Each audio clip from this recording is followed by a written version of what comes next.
Fala galera, tudo bem? Sejam todos bem-vindos ao Chave do Enem. Eu sou o professor Michel e essa é a nossa aula de literatura. Espero que você esteja bem desde o nosso último encontro. Já teve diversas aulas de literatura com o seu professor e eu tenho certeza que você está muito animado para esse nosso ciclo de aulas. Você já respondeu as suas perguntas, eu já dei uma olhada nas suas respostas lá do simulado e eu quero saber de onde é que você está falando. Já escreveu aí no chat já de onde você vem? Não coloca a sua sigla do colégio não, porque senão não entendo. Põe também aí o nome da cidade, de onde você está, o seu estado, para que a gente possa se conhecer. Bom, você com as suas aulas aí na sua unidade escolar, no seu colégio aí da sua cidade, e com o excelente material da Casa Publicadora Brasileira, eu tenho certeza que você já está indo muito bem no nosso componente curricular de literatura. E o nosso objetivo sempre é repassar algumas perguntas e nos testar, como se a gente estivesse fazendo a prova do Enem, e por meio dessas perguntas a gente vai apresentando novos contextos. Para hoje, a gente vai falar um pouquinho sobre o quinhentismo, vamos falar um pouco sobre esse movimento literário, essa época da literatura que se confunde um pouquinho também com a nossa história. Beleza? Tá animado? Tá atento? Pega aí algum local para fazer suas anotações, interagindo no chat também e vamos para a nossa primeira pergunta dessa noite. Pergunta na tela para você. No primeiro século após o descobrimento, inúmeros viajantes chegaram ao Brasil e muitos deles registraram as características do nosso país. Os primeiros documentos são de caráter informativo, referem-se a aspectos físicos, étnicos e culturais da terra brasileira, aos nativos e às atividades colonizadoras. O conjunto desses relatos, produzidos entre 1500 e 1601, recebe o nome de literatura de informação ou literatura informativa. Escrito em prosa, esse gênero de texto obteve grande aceitação durante o século XVI, especialmente em Portugal e na Espanha, pois além de despertar a curiosidade, deixava em evidências as características da terra recém-descoberta.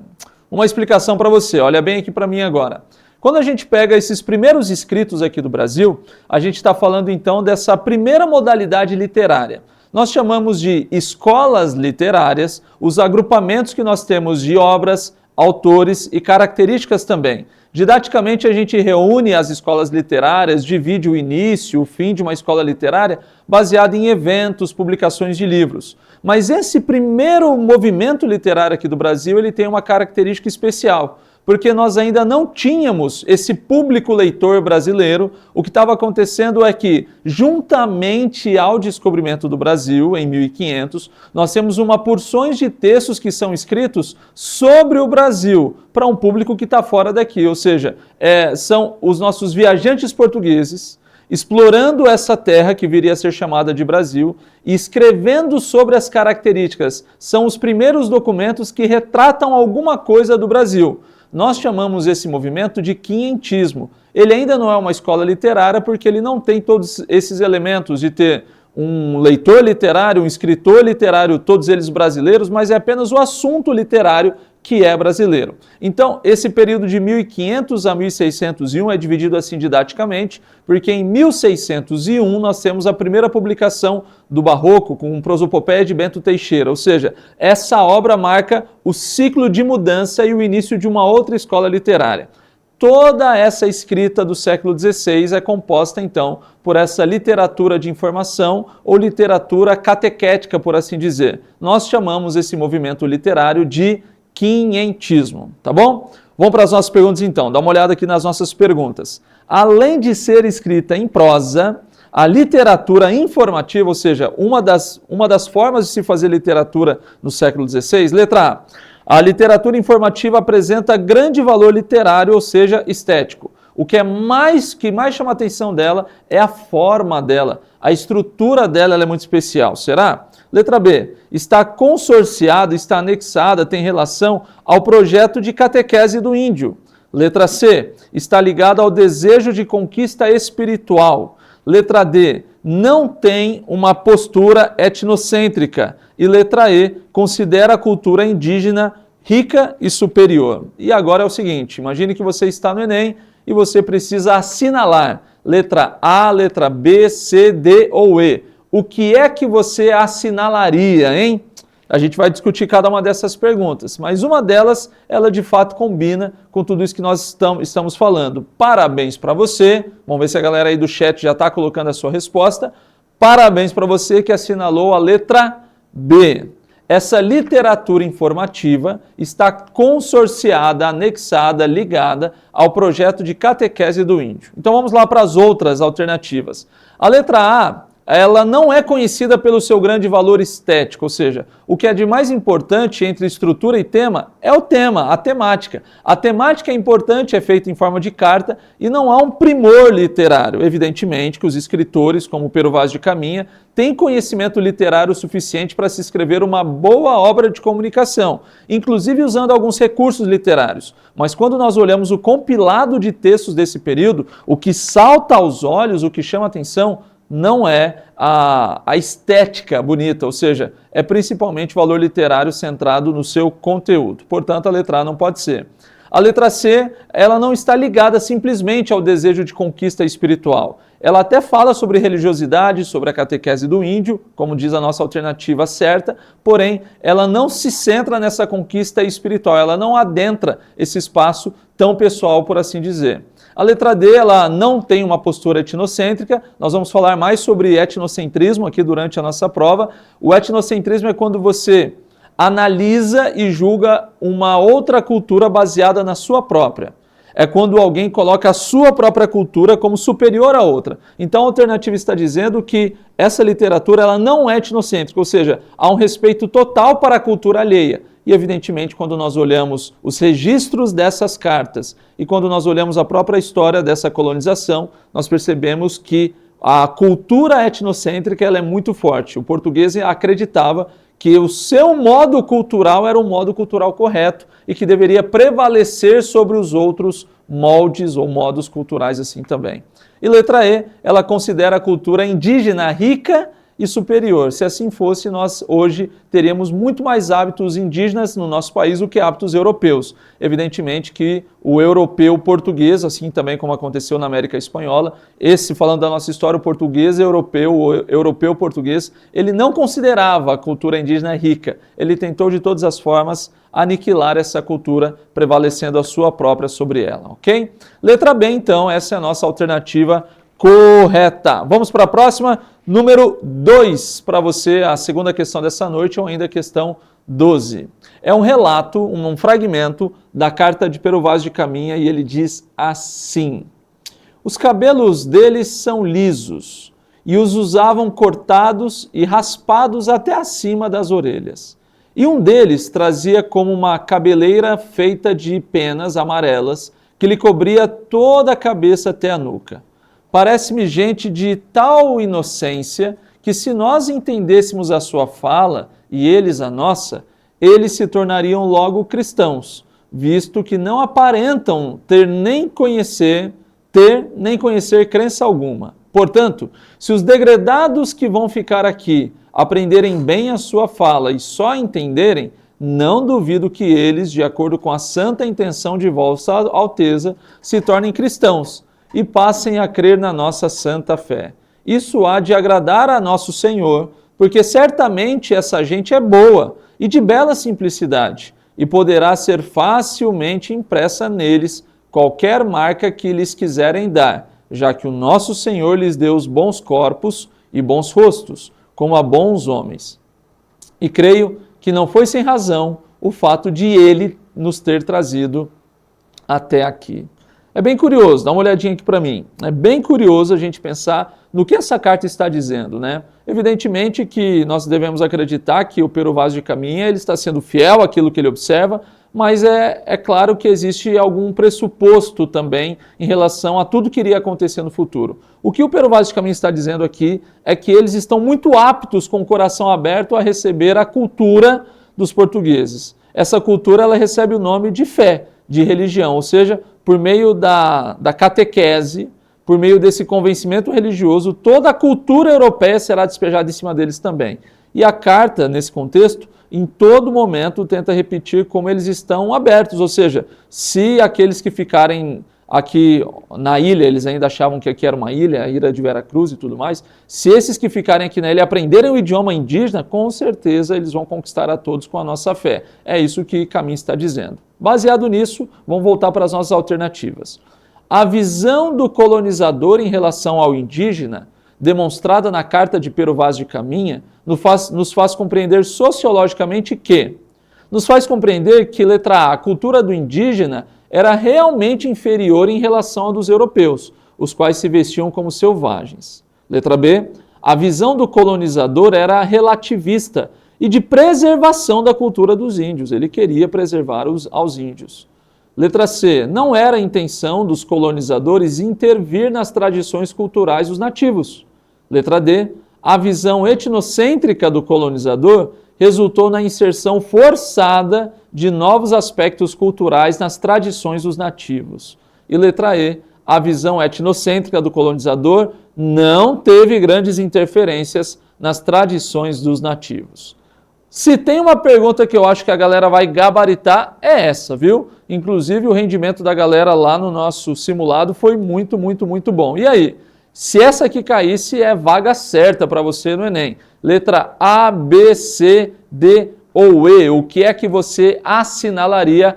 Pergunta agora na tela para você. A alternativa D. Parabéns para você que assinalou a alternativa D. Bom, evidentemente aqui há uma visão etnocêntrica. Ele está considerando que a cultura dele é uma cultura superior à cultura que ele está agora conhecendo, que é a dos nativos. E isso resultou numa inserção por força, inclusive força física, de escravidão, de novos aspectos culturais nas tradições dos nativos. Ou seja, não houve espaço para que os portugueses pensassem assim, a cultura deles é diferente da minha cultura. O pensamento foi, a cultura deles está errada, porque a cultura deles não é a minha cultura. E aí aconteceu então essa inserção forçada. Bom, a cultura do indígena era realmente inferior só porque eles não vestiam as vestimentas dos europeus, é uma grande falácia. A visão do colonizador era relativista e queria preservar os índios, a história prova que não. Não era a intenção do colonizador intervir nas tradições, era a intenção a todo tempo, desde o início, no fragmento que nós lemos, eles têm o objetivo de colonizar, catequizar, culturalizar o nativo à própria semelhança deles. E ainda, mesmo que haja uma versão etnocêntrica, letra E, o colonizador não teve grandes interferências. Sim, ele teve gravíssimas, profundas interferências nas tradições dos nativos também, letra D. E aí, como é que você foi nessas duas primeiras perguntas? Mandou bem? Tudo certo? Vamos para a nossa terceira pergunta de literatura dessa noite, então.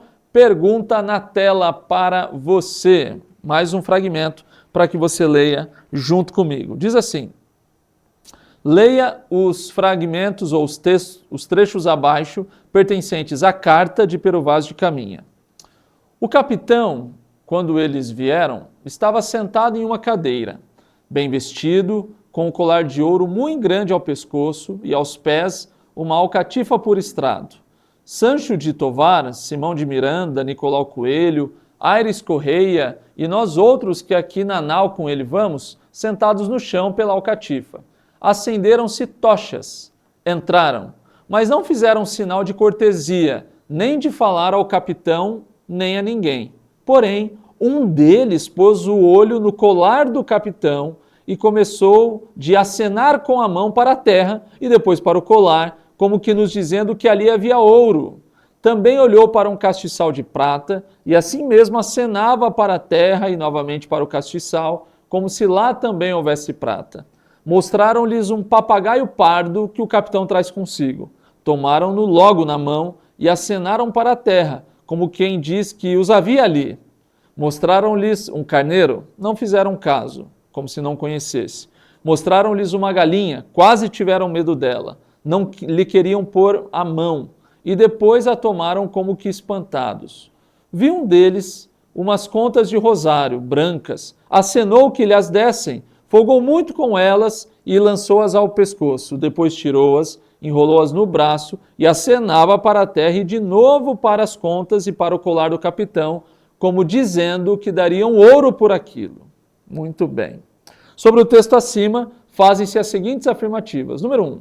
O cronista procura valorizar o cristianismo, ideologia que seria um dos braços da colonização, mediante referência ao nosso interesse do gentio pelo rosário. Evidentemente, quando ele diz que o nativo está valorizando aquele, colocando no braço e tudo mais, já mostra esse caminho de interpretação. Número 2.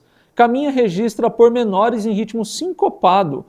Acenderam-se tochas, entraram. O que mostra o literato latente que havia nele. De fato, existe estética nessa escrita, como nós falamos na pergunta número 1, não é a estética que mais chama atenção, mas sim, a carta é muito bem organizada, inclusive para dar um senso de narrativa nessa história. 3. Como as referências à existência de ouro e prata em terra, Caminha procura despertar o interesse do rei de Portugal, Dom Manuel. Ou seja, quando ele fala sobre essa existência de ouro e prata, é para que o rei saiba que há coisas importantes na sua expedição. 4. O carneiro e a galinha eram animais que os portugueses traziam para sua alimentação a bordo e que não existiam no Brasil. É o que nos parece muito bem, com um pouco o caso que eles fazem do carneiro e até com o medo que eles manifestam da galinha. E ainda, como o escrivão da frota de Cabral, a quem chama de capitão, Caminha procurou ser fiel à realidade, a fim de bem informar a coroa portuguesa. Vamos lá então para as nossas alternativas. Aqui está dizendo se é somente A1, 2 e 5, A1, 3 e 4, A2, A3 e A4, A2, A3 e A5, ou todas as alternativas estão corretas. Bom, quero comentar com você algumas coisas. Aqui eu acho que já deu tempo de você escrever aí no chat, e alguns até já responderam antes, já pesquisaram. A nossa afirmativa correta aqui é a letra E. Vamos colocar na tela. Mas é importante que a gente volte aqui para esse texto. Em relação a tudo o que acontece aqui, o que mais chama a atenção talvez seja a pergunta número 2 e a alternativa número 5.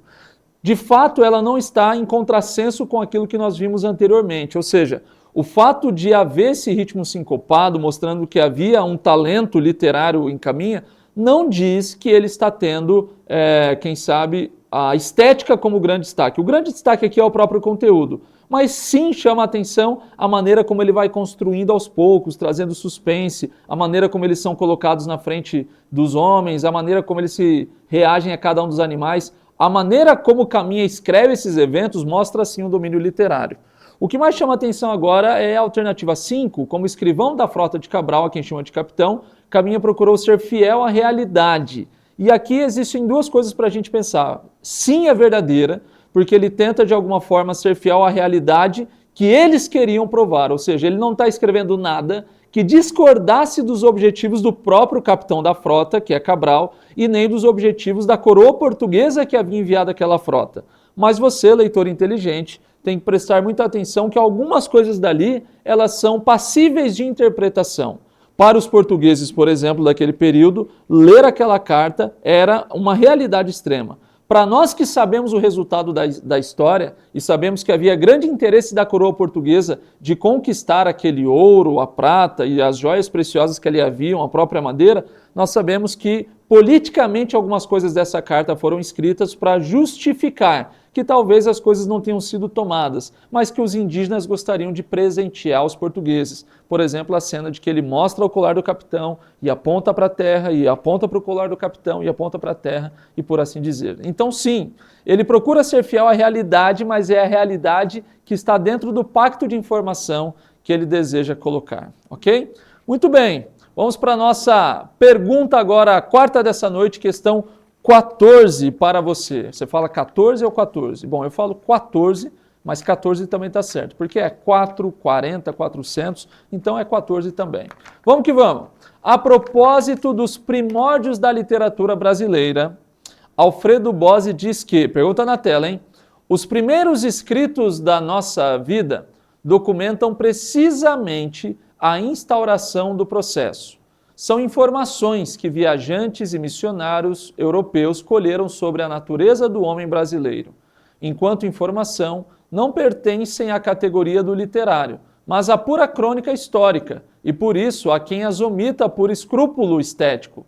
José Veríssimo, por exemplo, na sua História da Literatura Brasileira, ele não considera que isso é literatura porque acredita ser apenas uma pura crônica histórica. No entanto, a pré-história das nossas letras interessa, como reflexo da visão do mundo e da linguagem que nos legaram os primeiros observadores do país. Aqui escreveu então Alfredo Bose na História Concisa da Literatura Brasileira.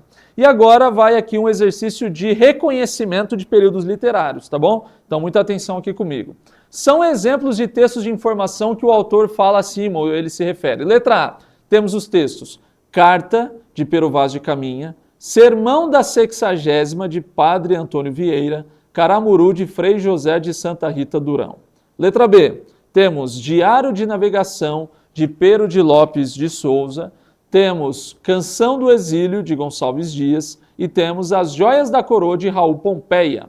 Letra C, temos Carta, de Pero Vaz de Caminha, Caramuru, de Frei José de Santa Rita Durão, e Os Índios de Jaguaribe, de Franklin Távora. Letra D, temos Diálogo sobre a Conversão do Gentil, de Padre Manuel da Nóbrega, temos Sermão da Sexagésima, de Padre Antônio Vieira, e temos Canção do Exílio, de Gonçalves Dias.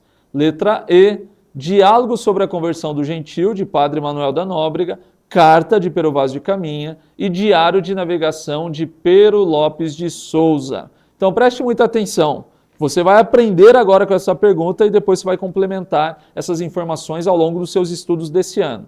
Dentro de cada uma dessas alternativas, há elementos intrusos, ou seja, elementos que não fazem parte daquele recorte de 1500 a 1601. São nomes que talvez você esteja ouvindo pela primeira vez e nomes que você ouvirá constantemente durante a literatura, ok? Então, na letra A, ela é falsa, porque nós temos ali pelo menos o Sermão da Sexagésima. Padre Antônio Vieira, ele é um autor da escola literária que começa posteriormente, em 1601, chamado Barroco, um escritor português, importante para a literatura portuguesa e literatura brasileira também. Portanto, não é um exemplo de texto de informação, está deslocado do período.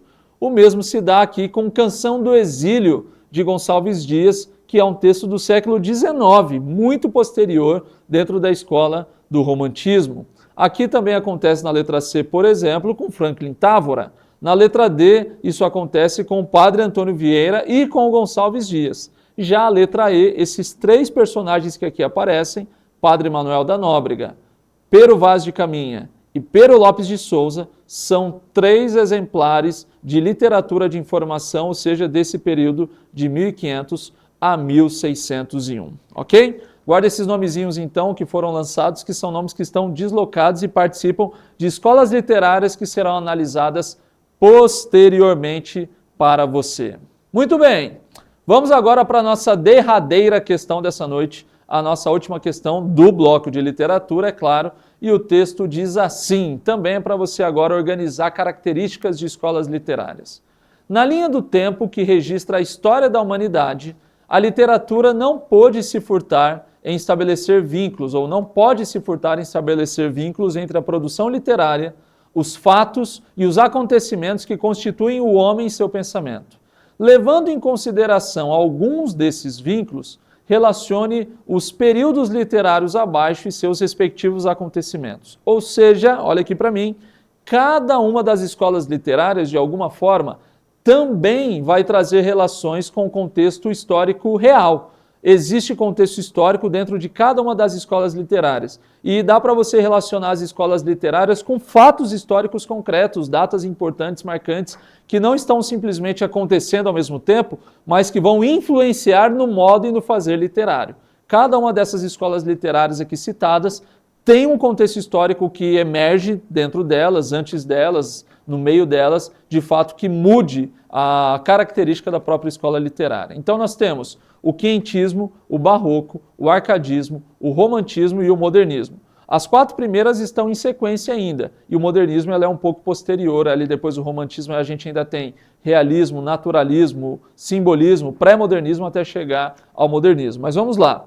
Os eventos que a gente tem que relacionar são Inconfidência Mineira, desenvolvimento da Bahia, urbanização de São Paulo, descoberta do Brasil e chegada da família real portuguesa, ok? Esses são os eventos. Bom, vamos começar pela descoberta do Brasil, porque a gente está falando sobre isso hoje. Se você precisasse colocar a descoberta do Brasil dentro de algum contexto, qual desses contextos você colocaria? E aí você já entendeu que o quinhentismo trata exatamente dessa fase, ou seja, Ali para a descoberta do Brasil, nós vamos colocar número 1. E isso é interessante porque daí se você olhar agora para as alternativas que vêm depois, se descoberta do Brasil for número 1, só tem duas opções, né, que podem ser, que o quarto elemento é o número 1, que é a letra A e que é também a letra E. Então vamos agora pensar ali se o primeiro número deve ser 3 ou 4, né?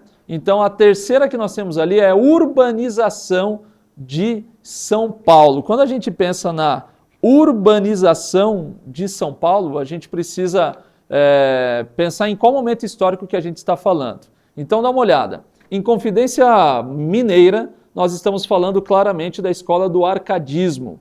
Quando nós falamos da chegada da família real portuguesa ao Brasil, nós estamos falando do romantismo. Quando nós estamos falando do desenvolvimento da Bahia, nós estamos falando do próprio barroco. E quando nós falamos da descoberta do Brasil, nós estamos falando do quentismo. Isso já dá um número claro para a gente. Parabéns para você que assinalou marcando 3, 2, 5, 1 e 4. Letra A para você, ok?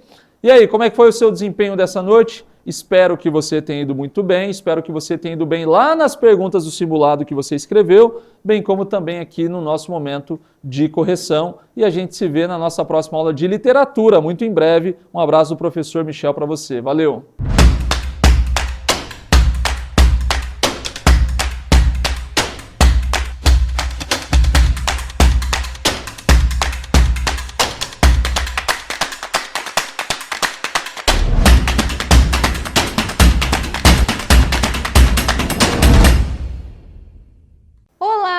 E aí, tudo bem com vocês, galerinha? Estamos aqui para mais uma aula do Chave no Enem de língua portuguesa. Eu sou a professora Ângela e hoje vamos resolver algumas questões juntos. Vem comigo. Nas questões de hoje, o hoje não dá, né, gente? As questões de hoje vão ser a respeito de variação linguística, funções da linguagem e também interpretação de texto, ok? Eu vou começar sempre com aquela minha explicação. Se você já nos assiste, você vai ouvir isso algumas vezes, porque às vezes tem gente que está pela primeira vez nos assistindo, então eu tenho que explicar que normalmente eu faço a leitura de uma forma diferente. Por que que eu faço isso? Porque normalmente, né, em todo vestibular, Enem, nós temos primeiro o texto, depois vem a pergunta e as alternativas. Eu gosto sempre de começar a leitura pelo enunciado daquilo que eu preciso prestar atenção e depois eu faço a leitura do texto. Porque assim eu já foco naquilo que eu preciso prestar atenção quando eu estiver fazendo essa leitura. Assim a gente ganha tempo e a gente sabe que no vestibular e no Enem, tempo é tudo, né? Então, assim, a gente vai sempre fazer assim. Inclusive, eu organizo aqui meu PowerPoint dessa maneira. Mas lembre-se que não é assim que você vai encontrar lá na prova, tá bom? A primeira questão vai trabalhar ali o seguinte enunciado. Ao abordar a temática da violência contra a mulher, o cartaz conjuga as linguagens verbal e não verbal para. Qual é a finalidade dessa junção dessas duas linguagens, a verbal e a não verbal, tá? E aí nós temos uma pessoa ali, ó, toda encurraladinha, né? Dizendo o seguinte: o silêncio aprisiona. As pessoas acreditam que a violência doméstica acontece apenas com classes baixas, mas pesquisas mostram que 50% dos casos ocorrem com as classes média e alta. Ultimamente, né, recentemente, na verdade, nós tivemos um caso que mostra justamente isso no nosso país. Geralmente, a conduta agressiva contra a mulher começa com pequenos insultos, logo se seguem empurrões e pancadas. 60% das vítimas de agressão sofrem em silêncio e não pedem ajuda, pois muitas sentem vergonha ou dependência emocional do agressor, ou até mesmo se culpam pela violência sofrida. E aí Jean-Paul Sartre diz o seguinte: a violência, seja qual for a maneira como ela se manifesta, é sempre uma derrota. Apenas 40% das agressões são denunciadas. E aí vem o último texto: não sofra calada, vá até uma das delegacias de defesa da mulher e denuncie. Então, a conjugação, a junção da linguagem verbal e não verbal está sendo usada para quê aí, ó? Apresentar políticas públicas de combate à discriminação de gênero, mobilizar a vítima para denunciar as agressões sofridas, expressar a reação da sociedade em relação ao crime, analisar as consequências resultantes do sofrimento ou discutir o comportamento psicológico do agressor. E aí, o que esse cartaz publicitário ele está propondo em relação a essa junção dessas duas coisas? Tá fácil essa, né, gente? O que vocês responderam? Se você respondeu B, você está certíssimo, né? Porque quando ele diz não sofra calada, o objetivo final é que essa vítima, ela denuncie esses agressores. Então, nenhuma das outras propostas, embora sejam viáveis, estão relacionadas ali à intenção final que essa campanha publicitária tem. Apresentar políticas públicas, isso é importante, mas não que esse seja o objetivo da junção dessas duas do texto verbal e não verbal nesse texto publicitário aí, né? Expressar a reação da sociedade em relação ao crime? Não, né? Não é esse o objetivo que essa campanha publicitária tem. Analisar as consequências resultantes do sofrimento? Também não. E discutir o comportamento psicológico do agressor? Não, embora isso seja mencionado, mas essa campanha não tem o objetivo de discutir esse comportamento, e sim mostrar como que normalmente é esse comportamento para que a vítima entenda que ela está sofrendo desse tipo de violência e chegue ao objetivo final da campanha, que é denunciar esses agressores, ok? Questão 2, nós também temos ali uma campanha e o enunciado diz o seguinte: as informações contidas no texto dessa campanha têm o objetivo de... Então, o texto está ali, ó.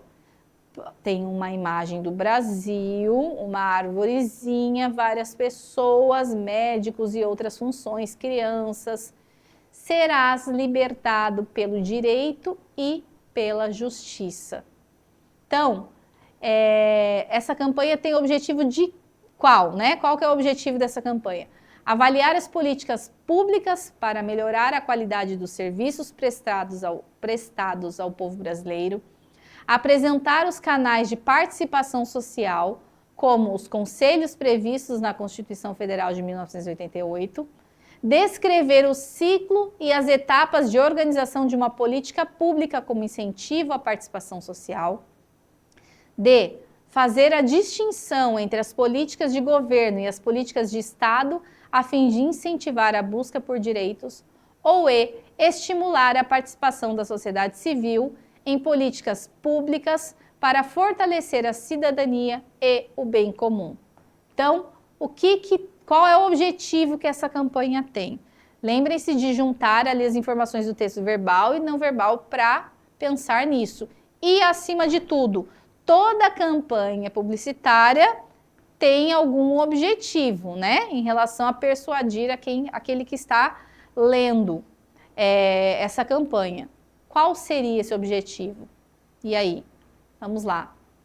Você respondeu certo se você respondeu a alternativa E. Estimular a participação da sociedade, ó. Daí ele está colocando várias representações da sociedade ali, ó, em políticas públicas para fortalecer a cidadania e o bem comum. Agora, uma campanha publicitária não tem como intenção avaliar as políticas públicas. Se fosse um relatório, até poderia ser, mas não é um relatório. Apresentar os canais de participação social, também não, ele nem disse ali quais são os canais, né? C. Descrever o ciclo e as etapas de organização de uma política pública. Não, isso nem aparece no texto, né? D. Fazer a distinção entre as políticas de governo e as políticas de Estado, a fim de incentivar a busca de direitos, por direitos.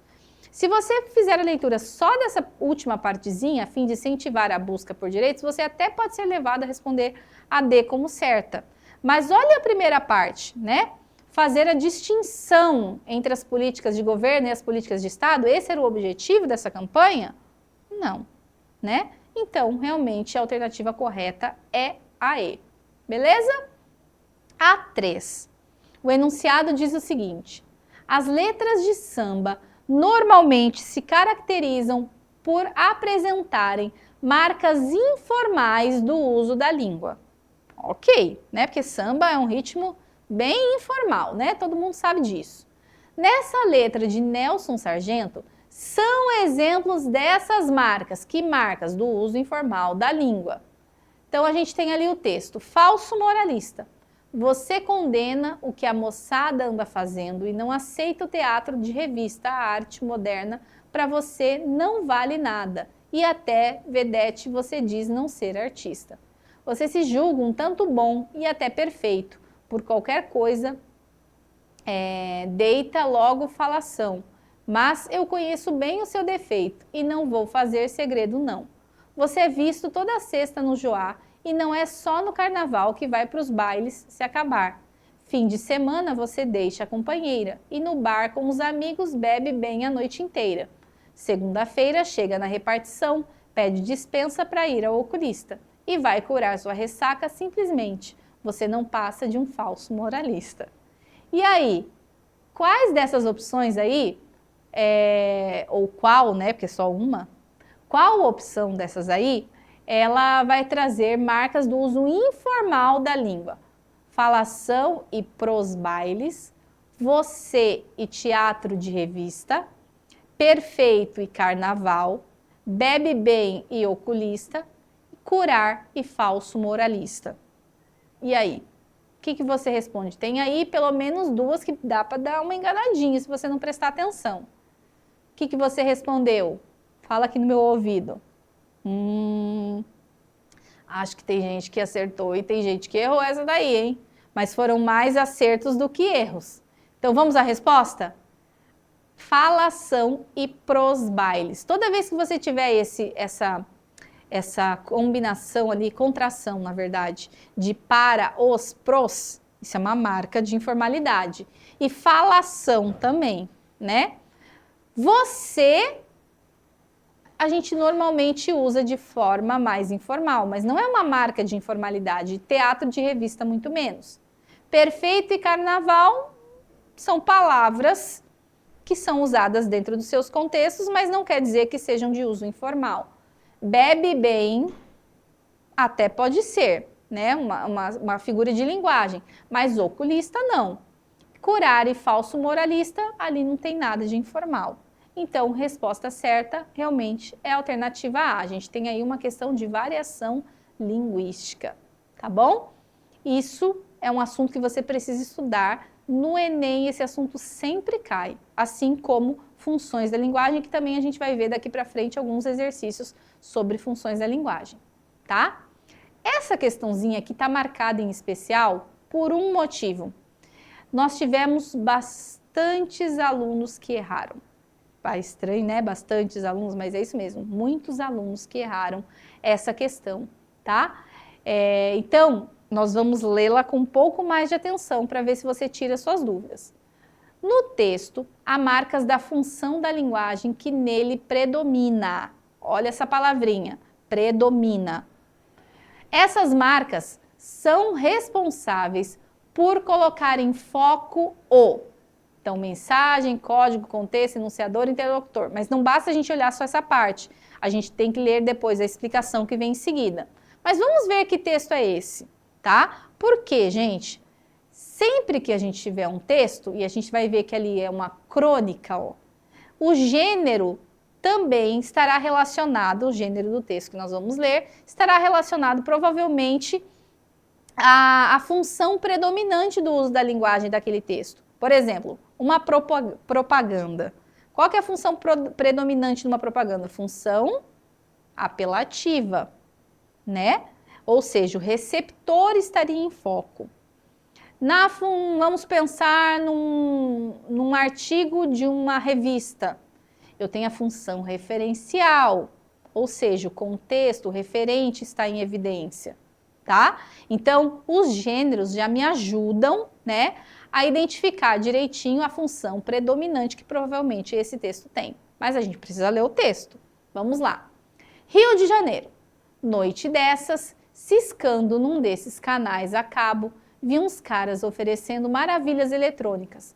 Bastava telefonar e eu receberia um notebook capaz de me ajudar a fabricar um navio, uma estação espacial.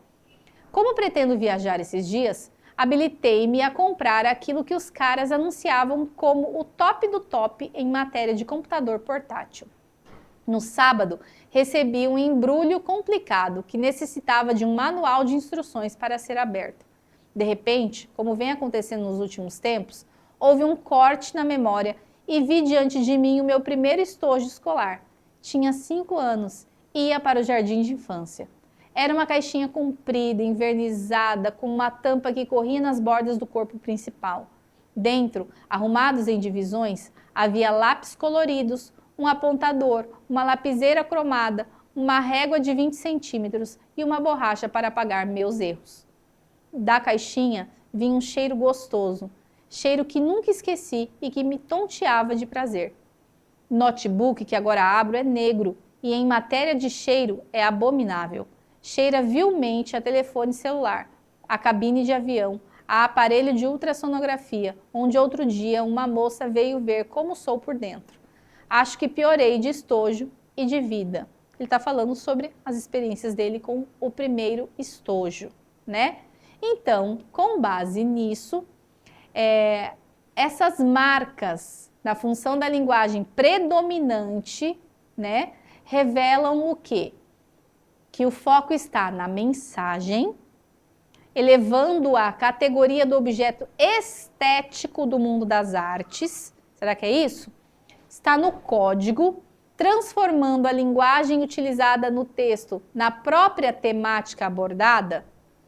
C, contexto, fazendo das informações presentes no texto seu aspecto essencial. D, enunciador, buscando expressar sua atitude em relação ao conteúdo do enunciado. Ou E, interlocutor, considerando-o responsável pelo direcionamento dado à narrativa pelo enunciador.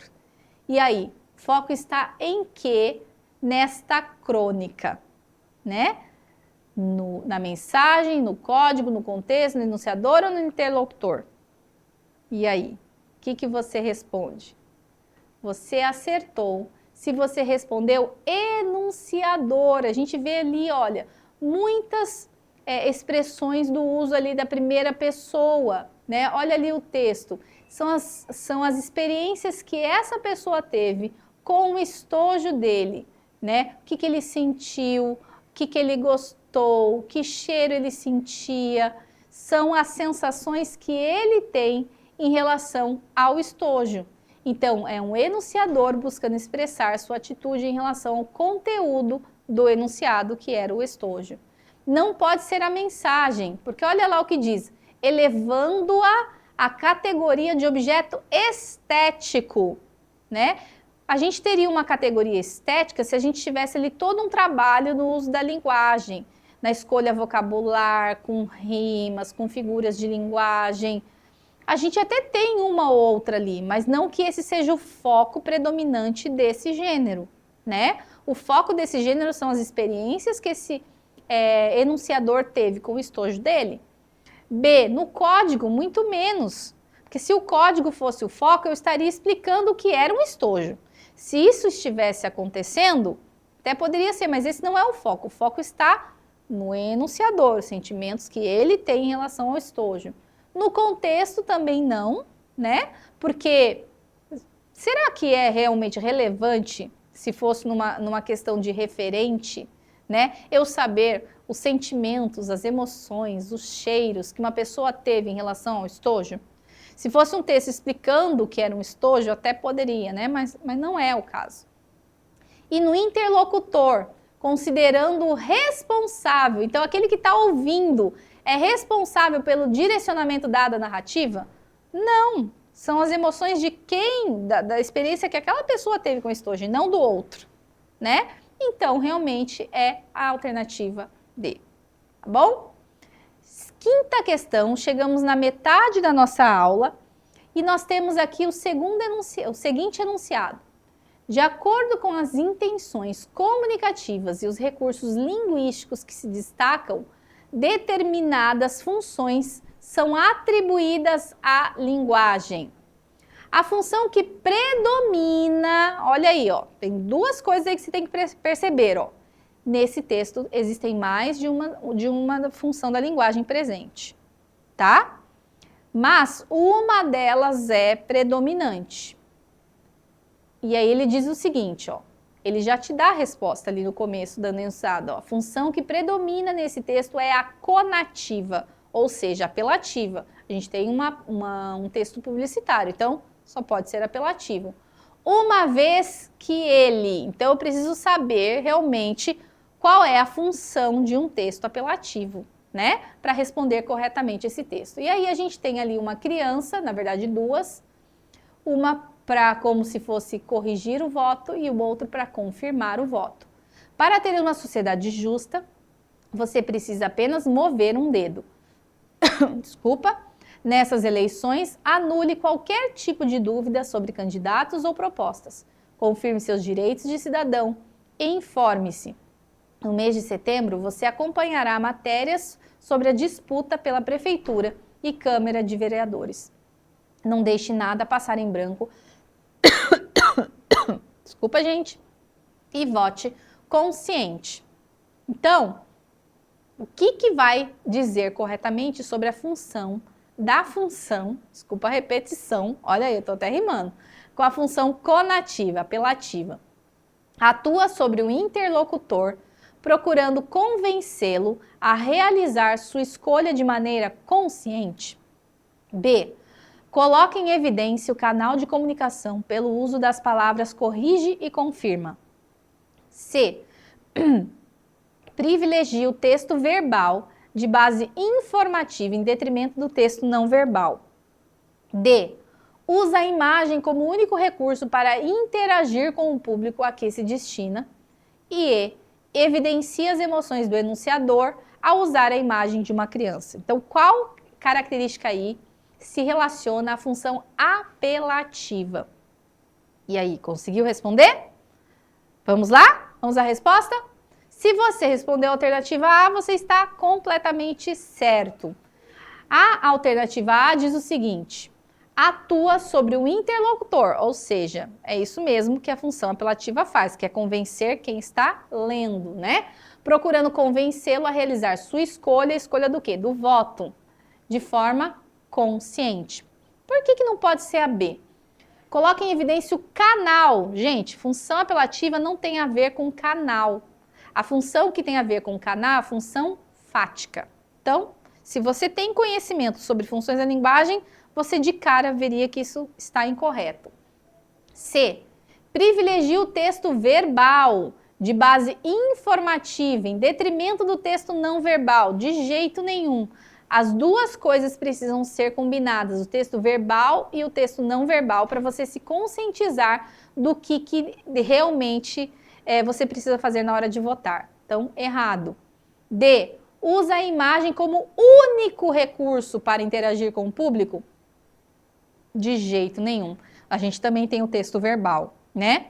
E por último, evidencia as emoções do enunciador. Gente, se estivesse em evidência as emoções do enunciador, a gente teria a função emotiva e não a função apelativa, conativa, tá?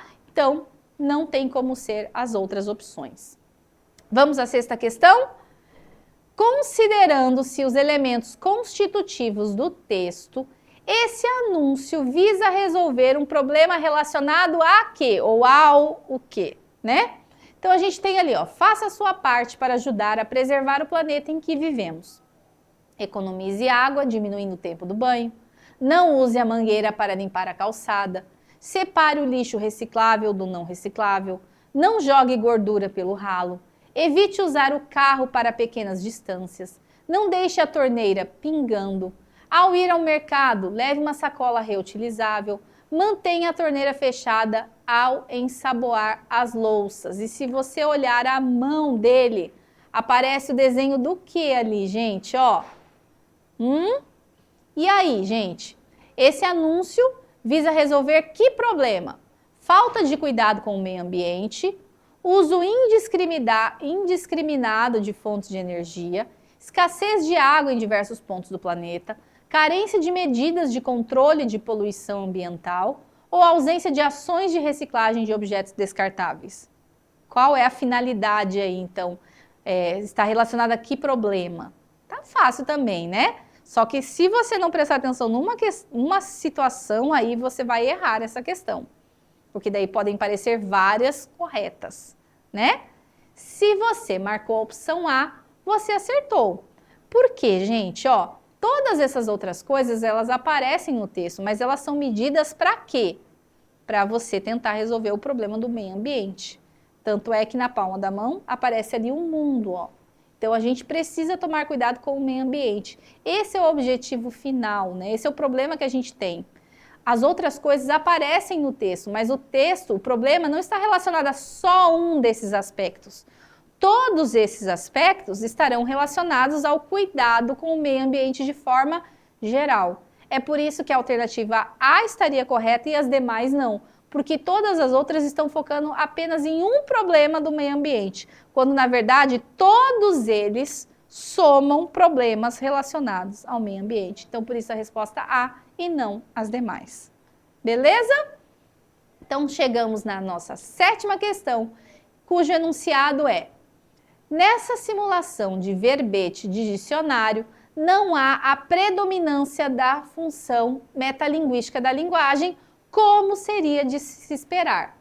Identificam-se elementos que subvertem o gênero por meio da incorporação marcante de características da função.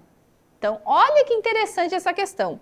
Toda vez que a gente tem uma definição ou uma explicação, né, nós temos como predominante ali a função metalinguística da linguagem, mas essa questão está dizendo que isso não acontece ali no verbete da palavra aniversário, né? Isso subverte o gênero textual, que é o verbete de dicionário, vai contra o que normalmente acontece. E aí a gente vai perceber qual marca características de uma outra função da linguagem presente aí nesse texto. Então vamos ler o texto? Aniversário, substantivo masculino. É o dia que recebo o maior número de ligações no meu celular. É sinônimo de doce, é festejar o próprio ser, é receber os abraços mais gostosos. É um bolo de chocolate vegano. Obrigado, mãe. É quando eu esqueço o que não importa. É o dia em que eu me dou folga das folgas que a vida não me dá. É quando seus amigos se juntam para comprar a nova coleção de livros do Harry Potter para você. Valeu, galera! É a felicidade fazendo visita. É um balão imaginário que tem gosto de amor e cheirinho de infância. Então, que característica marcante de uma outra função a gente percebe nesse texto aí, ó. Conativa, como em valeu, galera. Referencial, como em é festejar o próprio ser. Poética, como em é a felicidade fazendo visita. Emotiva, como em é quando eu esqueço o que não importa. Olfática, como em é o dia que recebo o maior número de ligações no meu celular. O que a gente consegue ver como mais marcante aí nesse gênero? E aí, gente, essa tem que pensar um pouquinho mais, né? Se você respondeu a alternativa C, você acertou. Poética, como em é a felicidade fazendo visita. Esse elemento é a parte marcante como características da função poética. Agora, conativa, como em valeu, galera, isso daí tem função apelativa? Não, teria até fática, né? Mas conativa não. B, referencial, como em é festejar o próprio ser. Então, será que isso daí tem uma informação relevante? É festejar o próprio ser? Também não, ali a gente teria até função poética, não referencial, né? Emotiva, como em é quando eu esqueço o que não importa. Também ali a gente está trabalhando, tem a primeira pessoa, só que ele está falando assim, quando eu esqueço o que não importa. também a gente está trabalhando mais a parte poética do que propriamente ali a demonstração dos sentimentos do eu ali, né? E a fática, como em é o dia que recebo o maior número de ligações no meu celular, esse exemplo não estaria relacionado à fática, que tem como objetivo ali estabelecer contato, comunicação. Então, também não estaria certa, tá? Questão 8, antepenúltima questão da nossa aula de hoje, diz o seguinte: no texto predomina a função poética da linguagem, pois ele registra uma visão imaginária e singularizada de mundo, construída por meio do trabalho estético da linguagem. Até aqui ele fez uma afirmação, né? Então, isso significa que esse texto tem função predominante poética. Agora que vem a pergunta. A função conativa também contribui para esse trabalho na medida em que o enunciador faz o que ali, ó?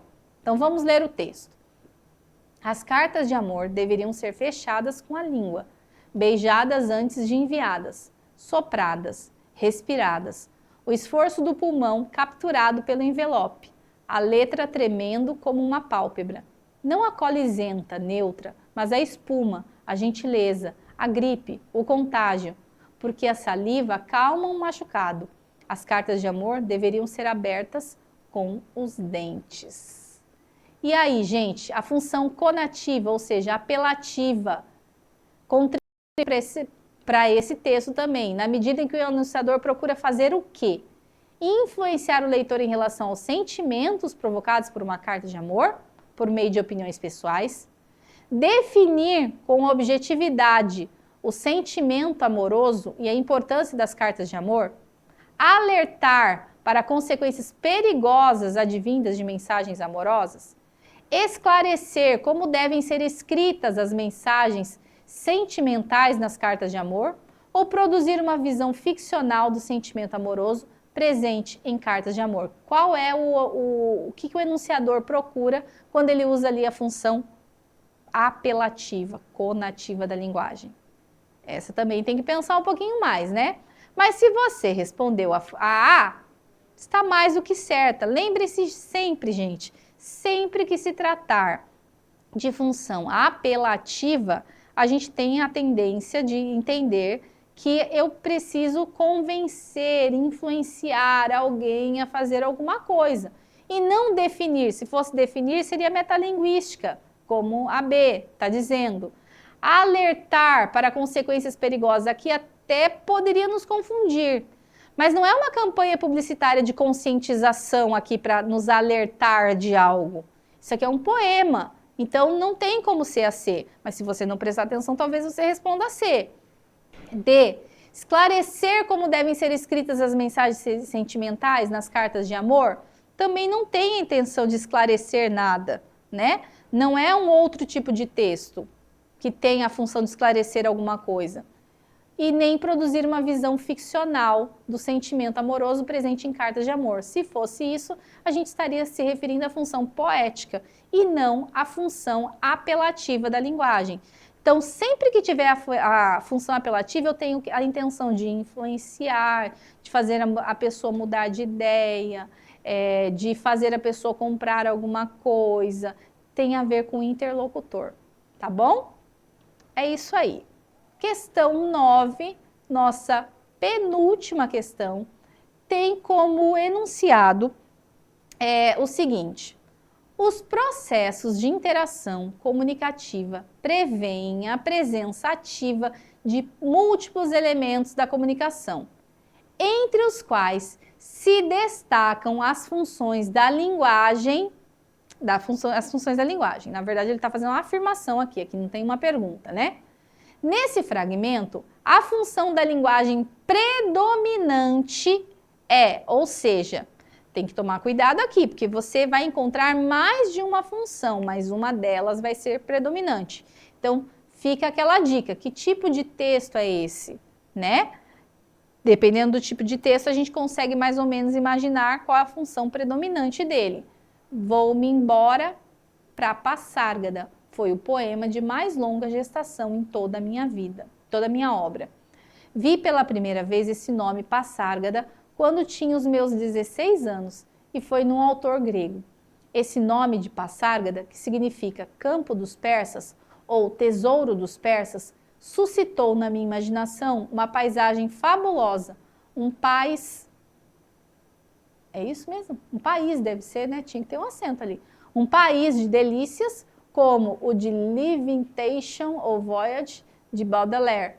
Mais de 20 anos depois, quando eu morava só na minha casa da rua do Curvelo, num momento de fundo desânimo, da mais aguda sensação de tudo que eu não tinha feito em minha vida por motivo da doença, saltou-me de súbito do subconsciente este grito estapafúrdio: vou-me embora para Passárgada. Senti na redondilha a primeira célula de um poema e tentei realizá-lo, mas fracassei.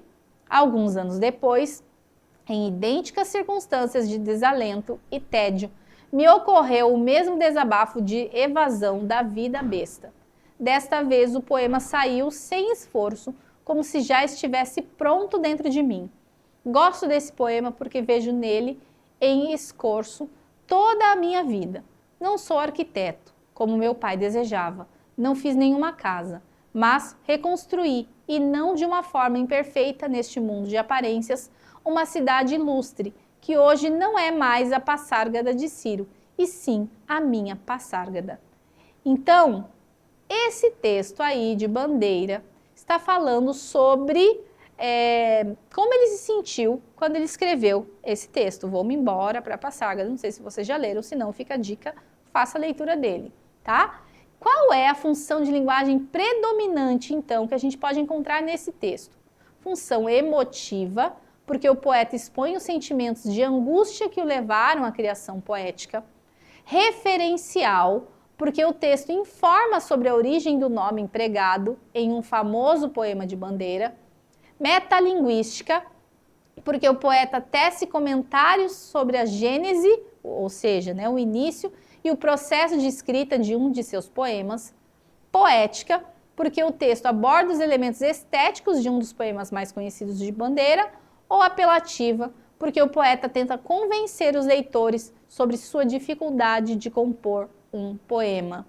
E aí, gente, o que esse texto pareceu para você? Vamos à resposta? Se você colocou a letra C, é isso que está acontecendo aí. É metalinguística porque o poeta ele vai explicando tudo a respeito da construção daquele texto. Quando a gente tem um texto focado no código, que usa o próprio código para falar sobre ele, nós temos a função metalinguística da linguagem. E é isso que nós vemos aí. Essa foi uma questão também que vocês erraram bastante. Às vezes a gente confunde a função metalinguística com outras funções da linguagem, tá? Então, fique atento. Ele ali é como se fosse um testemunho que ele escreve, mas para falar sobre as próprias dificuldades de escrever aquele poema. Então, ele usa um poema para falar da escrita daquele próprio poema, né? Então, a gente tem a função metalinguística, ele usa o código para falar do próprio código. Não é emotiva, embora ele expresse ali o que ele sentiu para fazer esse poema. Só que olha o que ele diz assim, ó, porque o poeta expõe os sentimentos de angústia que o levaram à criação. Não. E essa não seria a função predominante. Né? Não quer dizer que não tenha função emotiva no texto, mas ela não é a predominante, tá? Isso também precisa ficar claro para você, para não errar uma questão como essa. Função referencial, porque o texto informa sobre a origem do nome empregado em um famoso poema de Bandeira. Mas não tem como... Ele fala sobre a origem, né? Mas não que isso seja a função da linguagem predominante também nesse texto. É um trecho que aparece, mas não é o predominante. Poética também não, né? Porque o texto aborda os elementos estéticos de um dos poemas mais conhecidos de Bandeira? Não, né? E apelativa, porque o poeta tenta convencer os leitores sobre sua dificuldade de compor um poema. Não, ali ele só está falando, ele usa o código para falar do próprio código, para explicar como foi a composição desse poema. Então, não tem nada a ver com tentar convencer alguém sobre a dificuldade dele. É claro que ele fala sobre a dificuldade, sobre como foi esse processo de escrita, nem sobre a dificuldade, né? Mas sobre como foi esse processo de escrita. Mas se ele está falando como isso foi feito, fazendo uso da própria língua, isso tem função metalinguística e não apelativa. Isso acontece em todo o texto, ou seja, é a função predominante, ok? E agora chegamos à nossa última questão, que também é uma questão sobre funções da linguagem. Por que que a gente se repetiu tanto em questões de função da linguagem, gente? Porque esse é um tema que cai muito no Enem. É um tema, assim, que nunca sai de moda no Enem. Todos os anos nós temos questões de funções da linguagem. Então, você precisa se fortalecer cada vez mais sobre esse conteúdo, tá bom? Então, por isso que a gente teve aí uma overdose de questões de funções da linguagem. E o enunciado diz assim: a função da linguagem que predomina, de novo, essa palavrinha importante, ó, que predomina nesse texto, se caracteriza por... Então, vamos ler o texto. O Instituto de Arte de Chicago, ó, tá numa revista isso. Então, se isso tá numa revista, que tipo de texto é? Isso já vai me ajudar a entender qual é a função predominante. Então, de novo para o texto. O Instituto de Arte de Chicago disponibilizou para visualização online, compartilhamento ou download sob licença Creative Commons 44.000 imagens de obras de arte em altíssima resolução, além de livros, estudos e pesquisas sobre a história da arte. Para o historiador da arte, Bendor Grosvenor, o sucesso das coleções online de acesso aberto, além de democratizar a arte, vem ajudando a formar um novo público museológico. Grosvenor acredita que quanto mais pessoas forem expostas à arte online, mais visitas pessoais acontecerão aos museus. A coleção está disponível em 6 categorias: paisagens urbanas, impressionismo, essenciais, arte africana, moda e animais. Também é possível pesquisar pelo nome da obra, estilo, autor ou período. Para navegar pela imagem em alta definição, basta clicar sobre ela e utilizar a ferramenta de zoom. Para fazer o download, disponível para obras de domínio público, é preciso utilizar a seta localizada do lado inferior direito da imagem.